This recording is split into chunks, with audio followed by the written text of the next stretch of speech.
Hey guys, welcome back to the Crazy Cozy Corner. I'm Brianna, and this is the Crazy Cozy Corner. No explanation needed. So this is my second time filming this December reading wrap-up because the first one looked a little like this. Won't make it into the video, and that's okay. And I thought you guys deserved a little bit more energy than what I was giving, and maybe more concise thought. So we'll see how this one goes. I'm feeling a lot better mentally than I did when I was filming that, and so let's hope second time's the charm, because fingers crossed.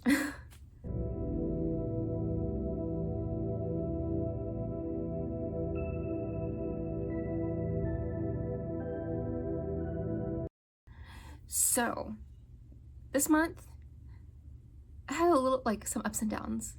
Nothing too drastic, mostly 3 stars, but I mean, it's like that. And anytime I'm looking down, I'm looking at my computer because I'm recording on my phone, and yeah.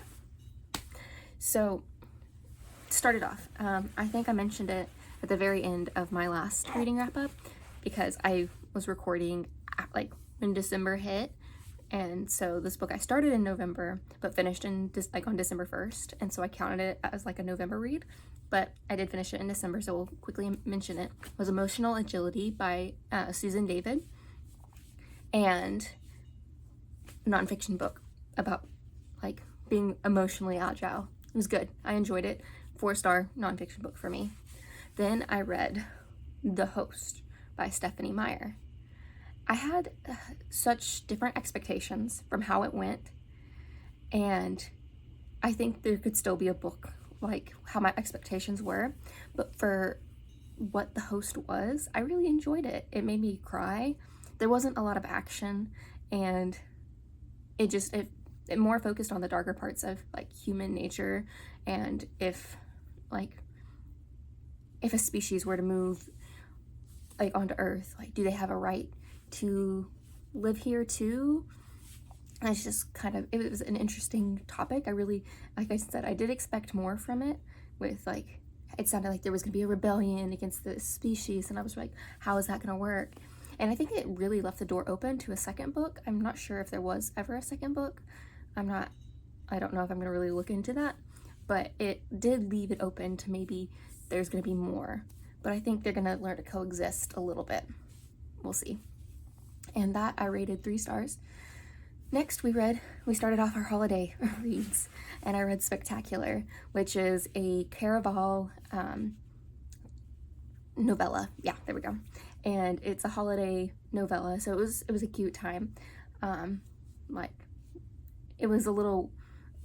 It made sense because of the letter Donatella wrote to Legend in the last book finale, and so I can't really be mad at it. It was a little weird. Because I'm big on, consent and stuff like that, so that's why I don't really read dark romance, because sometimes it doesn't focus on consent. And anyways, it's just something I appreciate in my books is anyways, whatever, doesn't matter. Well, it does, but it played a little bit with, oh, you see Chewy, expectation and stuff like that. And so it was cute. I read that 2 hours. It was so and it had such nice art, and so I think I have a softer spot for it because it's illustrated a little bit and was very pretty cover. Story itself, it has no effect on the story of the Caraval series. It happens after everything, so it's of no consequence really. It's just kind of there. And I rated that, if this Teams link would go away, I rated that 4 stars. Are you sure? I guess because I was going from trying to read the Nutcracker to that. I was like, yeah. And the art, so it's the art really that got me, because I cannot draw to save my life. I could do a good stick figure, but people's art, oh my gosh. I'm not jealous, but I love to be able to appreciate the art. So continuing our Christmas theme, I read Sweet Yuletide by Melissa McClone. And I rated that 3 stars. And let me tell you, this is one of my favorite romances I've ever read. But it didn't, like, change my life. Yeah, so I guess I really should knock the spectacular down. But I liked the art. But Sweet Yuletide, I'm pretty sure this one was strangers to lovers, forced proximity. It was this girl who had just gone through something pretty devastating, losing her job, like having to move in with her mom, like so losing her job, losing her place to live and everything. And so for the Christmas, her artist friend that lives in a different area of the United States invited her to watch the house. Well, the artist friend's twin brother said, "Hey, we need someone to watch the house." So he got his fiance's brother to come watch the house, and he had just won the lottery, but he was living like a bum because he hasn't claimed the reward yet, because he was trying to get everything in order with his lawyers and stuff like that. So it really, like, to her, he seemed like a bum, and she was like just trying to get over her broken heart because of her father and stuff like that. So it was really cute. It made me happy because even though it was like super quick and kind of instant lovey, there was still more depth than I've seen in other romances. But that was that. And then I followed that up with another Melissa McClone book, which was another 3-star, which was His Christmas Wish. And this was childhood friends to lovers to second chance romance. Like, they were never together to begin with, but they both liked each other. But then she was going to get married, and then she moved away because her fiance died. And so she came back for Christmas, and so she's falling in love with Christmas and Jake. I don't know. I don't remember names very often, but for some reason, I cannot forget his name. Ask me in a few months. I'll forget, but really? But it was cute. I like Christmas. It makes me happy. And then I read The Women of Christmas. Did I? I think yeah. By Liz Curtis Higgs. And it's about Elizabeth, Mary, and Anna. They're people in the Bible, and just talks about their faith and everything that makes the Christmas season. Like, I am aware that Jesus wasn't actually born around Christmas, but I think Christmas is more about generosity and loving people. And so I think that's maybe why Christmas is Christmas to Christians like that. But alas, and I rated that 3 stars because, I mean, it wasn't necessarily anything that I didn't know, except for Anna. Like, there was different perspectives for sure, but I didn't actually know who Anna was. She's kind of mentioned very briefly in the story of Jesus, so it didn't even click. Next, I read The Nutcracker by Alexandre Dumas, and it was okay. It wasn't great, wasn't life-changing. It was definitely different than my expectations, though. I expected Clara to be the main character, but that's just from how plays and the ballet and everything had portrayed it. I didn't expect it to be a 7-year-old. And I know, like, if you watched my Christmas video, book video, like, you know how I felt about the, like, almost 20-year-old man marrying a 9-year-old girl. I could be wrong, and he could have, like, aged down somehow, but I don't think so. It was just okay. If you don't know The Nutcracker, I would watch a ballet or watch the Barbie Nutcracker before I would recommend the book, but that's just personally for me. And I think I said I rated it 3 stars. Like, not terrible, but not life-changing. And then I read Home called by Lisa Allen-Agostini. And this girl, Kayla, I'm pretty sure, she's from Trinidad, and she's in Canada with her aunts, trying to heal. For a lot of her life, and even while she's in Canada, she deals with panic attacks, anxiety, and depression. And when she was back home, like you find this out from the beginning of the book, that she tried to off herself. And so it's just her journey of healing and maybe finding community and people that accept her and love her as she is. Unfortunately, like, I love when stories have big turnarounds for some characters, but her mom definitely doesn't have a turnaround. So if that would bother you, don't read it. But I think, in my opinion, from from my personal like journey of like feeling, because I don't want to say I'm depressed, because I'm not. That's not who I am. But I've battled a little bit with depression and anxiety, and so like, of course, this character feels it a lot deeper and more fully than I do. But I think it was a really nice representation of what it can be for some people, and it just, I think, would have some people be more courteous and loving when they talk to someone who deals with these things, because they're very real, and it's something that it doesn't excuse like bad behaviors and stuff like that, but it can help you see into someone's life a little bit better and help understand them a little bit more, in my opinion. But that was Home.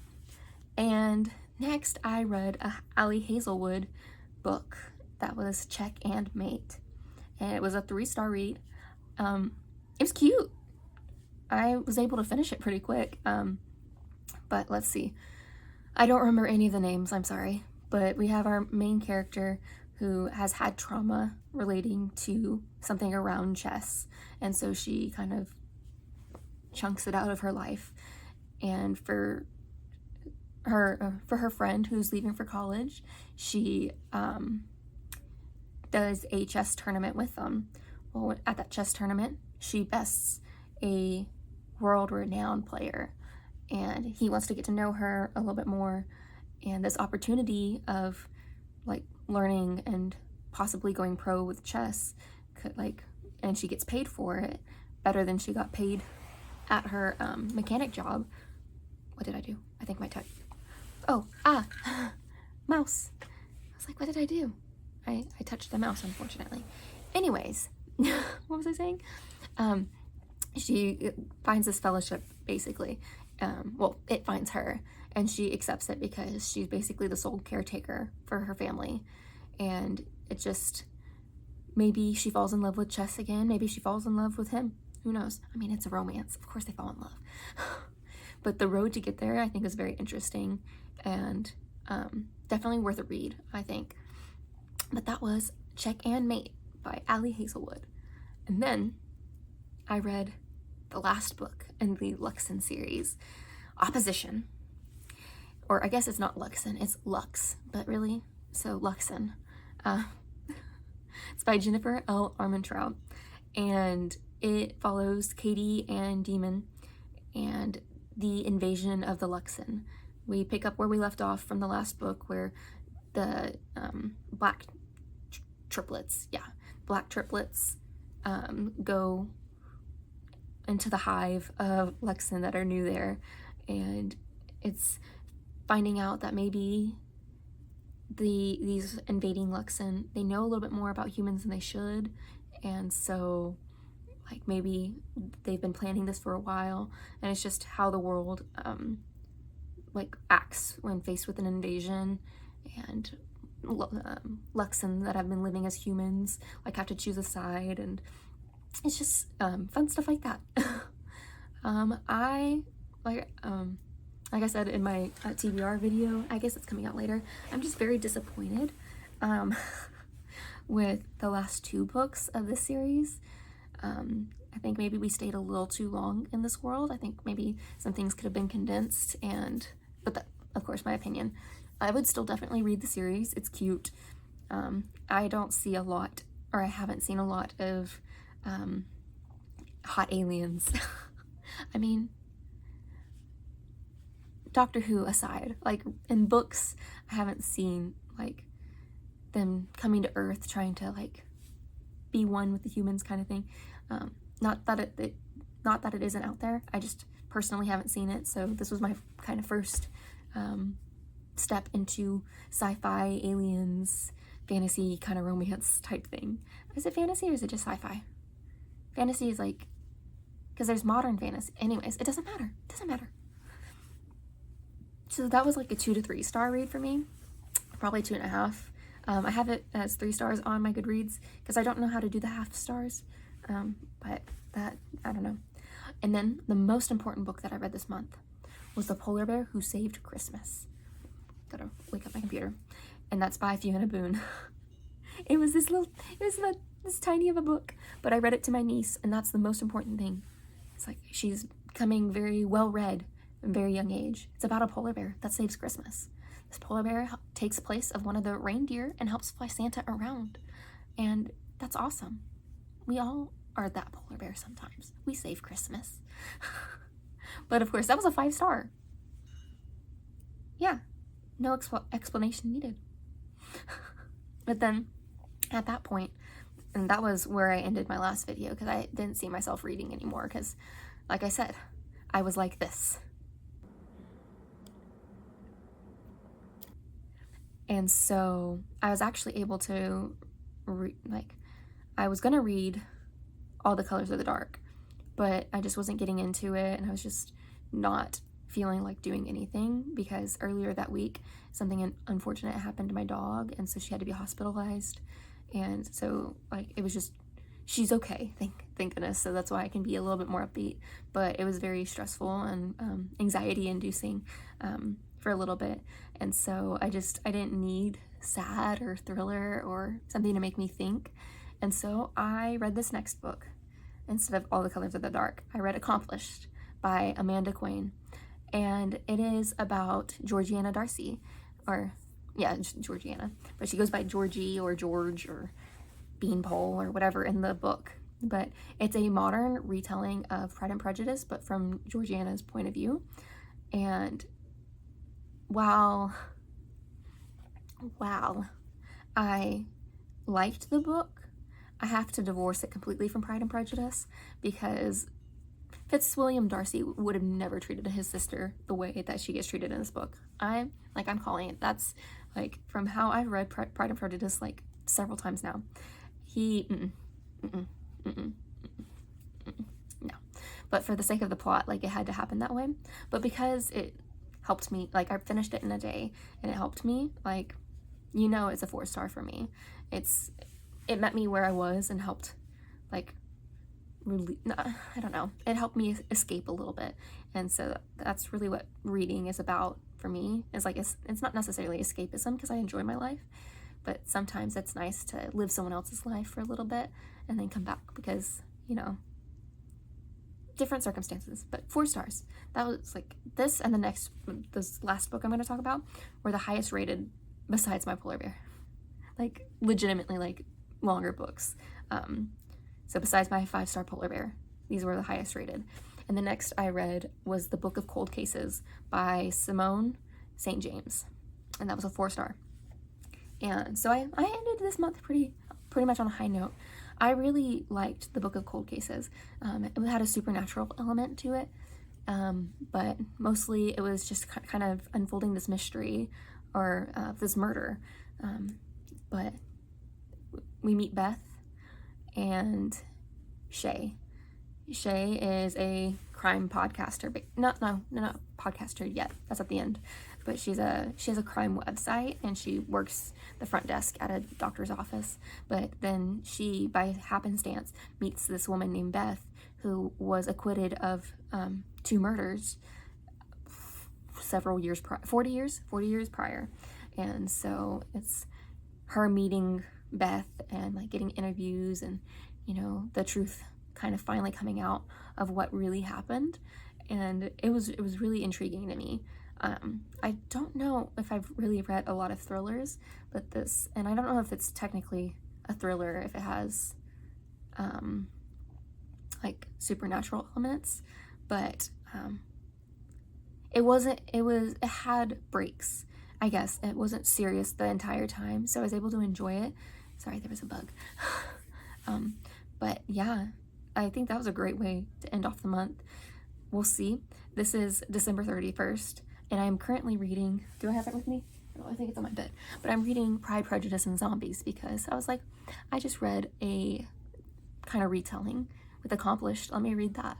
But I'm only 64% of the way through, and I know that people are gonna call me old for not staying up till midnight, but I don't wake up at a good time when I go to sleep at normal times. So I'm trying to regulate my sleep routine, and so staying up till midnight, not for me, not this year. We'll see. But I do not think by the time I clean up and go to bed that I will have time to finish the book. So it'll probably be the first thing I finish next year, but we'll see. And I do have a pile of shame. I started All the Colors of the Dark, didn't finish it. Got 6 pages in, so like I'm gonna have to start that over anyways. And then I have 5 Broken Blades. I started that, but I just wasn't feeling it, so it's still sitting on my bedside. And then I also started and did not finish The Mind-Gut Connection.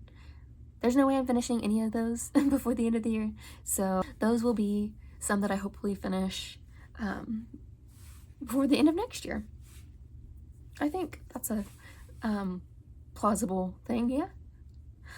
But, you know, I won't see you until next year, which, I mean, isn't that long, but, like, Happy New Year's.